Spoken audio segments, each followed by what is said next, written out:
Hello guys, അപ്പോൾ നമ്മൾ നിൽക്കുന്നത് ചിന്നൂസ് ഫാഷൻ ജുവലേഴ്സിലാണ്. നമ്മൾ എൻഗേജ്മെൻറ്റ് റിങ്ങിൻ്റെ അളവ് കൊടുക്കുന്ന വീഡിയോ കഴിഞ്ഞ ദിവസം ഇട്ടിട്ടുണ്ടായിരുന്നല്ലോ. അപ്പം ഇന്ന് നമുക്ക് റിങ് കിട്ടുന്ന ദിവസമാണ്. അപ്പോൾ നമ്മൾ അത് മേടിക്കാൻ വേണ്ടിയിട്ട് പോയതാണ്. നമ്മൾ ഭയങ്കര എക്സൈറ്റഡ് ആയിരുന്നു, കാരണം ആരും അധികം ചെയ്തിട്ടില്ലാത്തൊരു മോഡലാണ് നമ്മൾ റിങ് ചെയ്തത്. അപ്പോൾ ഇതായിരുന്നു ആ റിങ്. അത് കഴിഞ്ഞ് നമ്മൾ ബില്ലൊക്കെ പേ ചെയ്തിട്ട് അവിടുന്ന് നേരെ ഇറങ്ങിയിട്ട് തൊട്ട് ഓപ്പോസിറ്റുള്ള ഹോട്ട് കേക്ക്സിൽ കയറി നല്ല ചൂട് ചായ കുടിക്കാൻ വേണ്ടിയിട്ട് എന്ന പ്ലാനിലാണ് കയറിയതെങ്കിലും അവിടെ ചെന്നപ്പം എൻ്റെ മൈൻഡ് മാറിയിട്ട് ഞാൻ ജ്യൂസാണ് ഓർഡർ ചെയ്തത്. അപ്പം നമ്മൾ ജ്യൂസൊക്കെ കുടിച്ചിട്ട് അവിടെ നേരെ നമ്മൾ പോയത് കൊല്ലത്തുള്ള MKയിലായിരുന്നു. എൻ്റെ എൻഗേജ്മെൻറ്റ് ഡ്രസ്സ് സ്റ്റിച്ച് ചെയ്യാൻ കൊടുത്തിരുന്നത് MKയിലാണ്. അപ്പോൾ ട്രയൽ ഡേയും അന്ന് തന്നെയാണ് പറഞ്ഞിരുന്നത്. അപ്പോൾ നമ്മൾ റിങ് മേടിച്ചിട്ട് നേരെ കൊല്ലത്ത് പോകാമെന്നുള്ള പ്ലാനിൽ നമ്മൾ നേരെ കൊല്ലത്ത് പോയി.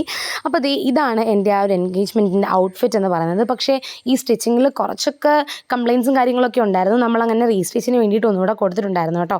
അങ്ങനെ റീസ്റ്റിച്ചിങ്ങിനും കാര്യങ്ങൾക്കൊക്കെ കൊടുത്തിട്ട് നമ്മൾ പിന്നെ അവിടെ നിന്ന് ഇറങ്ങിയിട്ട് നേരെ പോയത് ബൂട്ട്സ് ആൻഡ് ബൂട്ട്സിലാണ്. എനിക്ക് എൻഗേജ്മെൻറ്റിന് വേറെയാണുള്ള സാൻഡൽസും കൂടെ മേടിച്ചിട്ട് പോകാമെന്ന് വെച്ചിട്ട് നമ്മൾ ബൂട്ട്സ് ആൻഡ് ബൂട്ട്സിൽ കയറി. അവിടെ ഒരുപാട് കളക്ഷൻസ് ഉണ്ടായിരുന്നു കേട്ടോ. നമുക്ക് ഫംഗ്ഷൻസിനൊക്കെ ഇടാൻ പറ്റിയ ഒരുപാട് സാൻഡൽസ് അവിടെ ഉണ്ടായിരുന്നു.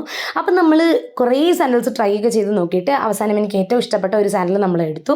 അപ്പോഴത്തേനും നമുക്ക് നല്ല വിശപ്പിൻ്റെ വിളി വന്നിട്ടുണ്ടായിരുന്നു. കാരണം നമ്മൾ ഈവനിങ് ആണ് നമ്മൾ ഈ പർച്ചേസിന് വേണ്ടി ഇറങ്ങിയത് തന്നെ. അപ്പോൾ ഓൾറെഡി എല്ലാ കടയിലും കയറി ഇറങ്ങുമ്പോൾ നൈറ്റ് ആയിട്ടുണ്ടായിരുന്നു. അങ്ങനെ നമ്മൾ നേരെ ഫുഡ് കഴിക്കാൻ വേണ്ടിയിട്ട് കയറി. അപ്പോൾ ഫുഡും കഴിച്ച് നമ്മൾ അവിടെ നിന്ന് എല്ലാവരും കൂടെ പിരിഞ്ഞു കേട്ടോ. അപ്പോൾ ഇത്രയേ ഉള്ളൂ ഗൈസ് ഇന്നത്തെ വീഡിയോ. Okay, by.